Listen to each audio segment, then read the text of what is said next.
Vale, estamos en el tema de en lenguaje de marca, estamos en el tema de aplicación de los lenguajes de marca a la sindicación de contenido. Vimos que una de las tecnologías base es Atom y RSS, que son los alimentadores de noticias, que están en formato XML. Para trabajar, procesar XML en una aplicación web, nosotros nos interesa todo siempre desde el punto de vista de las aplicaciones móviles. Un tema muy interesante en aplicaciones híbridas es el XML HTTP request. Esto también lo veréis en web apps. ¿Qué es eso de XML HTTP request? ¿Para qué me puede servir? Por ejemplo, el típico formulario que va autocompletando. Veis que aquí pongo una A y ya me va escribiendo Ana, Amanda. ¿Cómo he conseguido? ¿Cómo funciona esto? ¿Cómo es posible que yo meta aquí una letra y ya me van saliendo, en cuanto yo pongo una letra, me van saliendo nombres? Conforme voy escribiendo, veis que me va cortando, me va restringiendo. Vale, ¿esto cómo funciona? Esto funciona gracias a un método que tenemos en JavaScript que se llama XML HTTP request. ¿De acuerdo? Entonces, ¿cómo funciona? Funciona de la siguiente manera. Yo tengo que definir una variable, un objeto, HTTP request, que lo que hace es llama a un recurso, hace un get a un recurso que yo tengo en el servidor. Problema que tiene HTTP request: si este recurso estuviera en un sistema, en un servidor diferente al mío, no va a funcionar, ¿de acuerdo? Esto es por el CORS,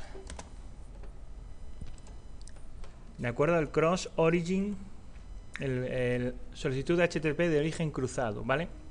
Si yo tengo en el mismo dominio, cuando yo haga el get en el mismo dominio el objetivo, no tengo ningún problema, ¿vale? Porque es el same origin, el mismo origen.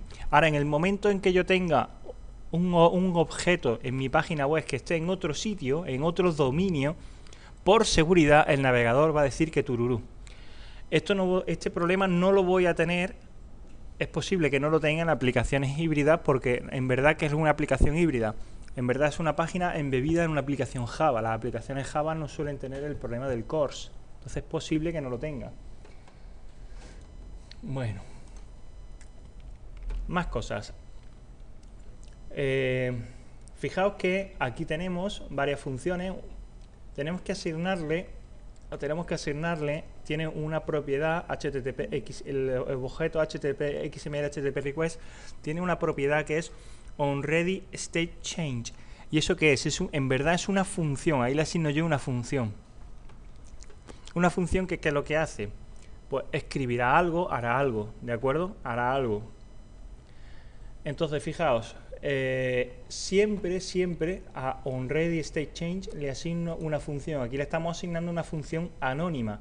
Yo podría haber hecho esta función encima, por ejemplo, haberle llamado función Pepe, y hubiera dicho HTTP onReadyStateChange igual a Pepe. Y aquí hubiera puesto, en vez de función, directamente Pepe, punto y coma. ¿Por qué? Porque en JavaScript las funciones también son objetos, ¿vale? En JavaScript yo puedo poner ahí directamente el nombre de la función, Pepe, punto y coma, sin paréntesis. Aquí, de esta manera no, de esta manera lo que estoy definiendo es una función anónima, ¿de acuerdo? Aquí, ¿por qué tengo el punto y coma? Porque es donde acaba este trozo de código, ¿de acuerdo? Ahí es donde acaba ese trozo de código. Si veis el ejemplo, ¿qué es lo que ocurre cuando yo pulso el botón? Pues se va a ejecutar la función carga el documento, ¿de acuerdo? Entonces, pulso. ¿Y qué es lo que ha hecho el navegador? Ha hecho una petición XML HTTP request. Vamos a verlo desde la consola del navegador. Me pongo en modo red, veo ¿dónde estás que no te veo? Aquí, red, para ver las peticiones que yo hago a la red. ¿De acuerdo? Aquí veo que ha hecho un get simplemente de un icono, ¿vale? Algún icono que ha hecho por ahí. Voy a darle al botón Change Content y fijaos cómo he hecho un get del fichero. Lo habéis visto, ¿verdad? Al darle al botón. ¿Qué es lo que ha hecho en ese get de este fichero? Pues ha hecho un objeto, que es el que tenéis aquí, ha hecho un objeto, ha creado el objeto XML HTTP request y con ese objeto ha abierto la conexión. Le ha dicho, hazme un get de este fichero, ¿vale? De este fichero, y entonces ahí me ha devuelto el fichero de texto.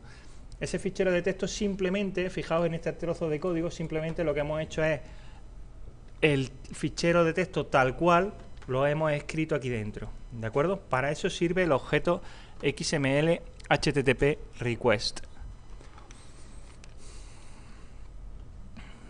Cuando trabajemos con versiones antiguas de Internet Explorer, hay que tener cuidado porque el objeto se trabaja de manera diferente. Ya prácticamente esto estamos hablando de Internet Explorer 5 y 6. Prácticamente esto ya está en desuso. Es muy difícil encontrarte ya equipos con esto, que los hay, pero es muy complicado, ¿de acuerdo?